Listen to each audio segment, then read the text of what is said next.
Hi guys, Lee from Frost. Today I'm just going to go through two products. We have Frost Tank Strip and Frost Strip Gel. Pretty much the same product, it's just that the strip gel is a lot thicker. This is for use on the outside of the vehicle or the panel that you want to strip. You must be very, very careful when using it. Got a very high level of dichloromethane in it, so rubber gloves, absolutely essential. This stuff gets on your skin, it does burn. And also a mask, and try and use it in as well a ventilated area as you possibly can. This stuff really does rip through paint. So we can use these on steel tanks, but fiberglass tanks, plastic tanks, it's really a no-no because this stuff will start to eat through the plastic or the fiberglass. So again, and the same with the strip gel as well, you know, it's really only for steel panels. If you're going to use it on aluminium, then that's fine, not a problem, but just keep your eye on it. As soon as it starts to remove the layers of paint, start to scrape away. Don't leave it on for too long because again, it will attack the aluminium.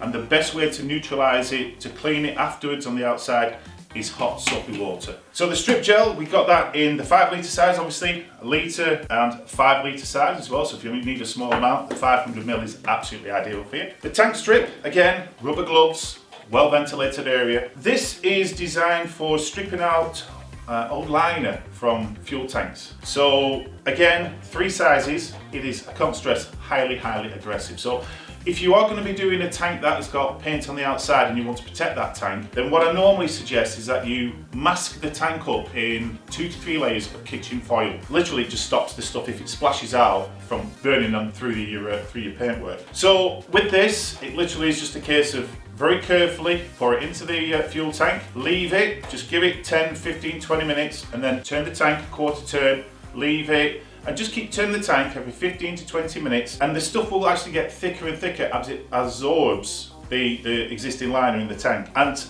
again, when you're taking this out, you must be very, very careful. What I normally suggest to people is flood the tank with hot soapy water. So hot water, washing up liquid is brilliant. Give it a good swill out, tip it into a container, and just keep doing that until you've got all of this stuff out. You really do not want it on the outside of the tank. But it will remove 95% of liners that have previously been put into a tank. So tank strip inside, gel strip for the outside. Thank you.